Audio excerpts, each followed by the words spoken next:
Hello বন্ধুরা, good evening.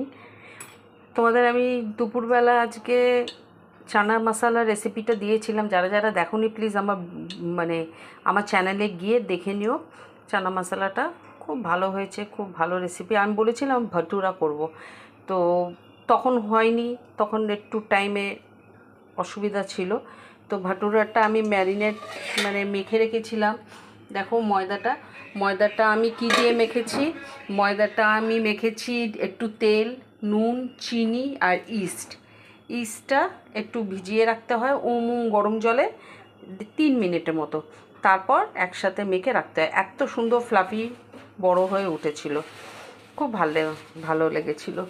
তো এবার আমি তোমাদের একটা ভাটুরা ভেজে দেখাচ্ছি, দেখো কেমন হয়।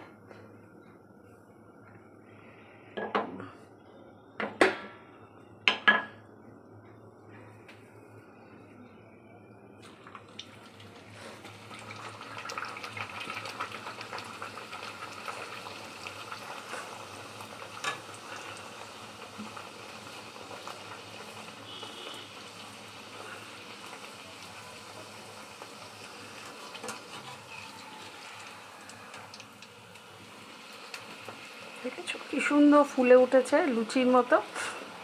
তো এইভাবে করবে আর গরম গরম চানা দিয়ে খাবে, খুব ভালো লাগবে।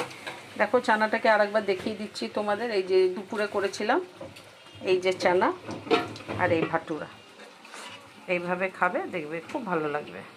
ঠিক আছে, আমি বলেছিলাম, কথা দিয়েছিলাম, তো আমি কথাটা রেখেছি। Thank you. তোমরা প্লিজ আমার চ্যানেলটাকে সাবস্ক্রাইব করে দিও, লাইক, শেয়ার, কমেন্ট করো, আর এইভাবে করো, খুব ভালো খাবে। Thank you all.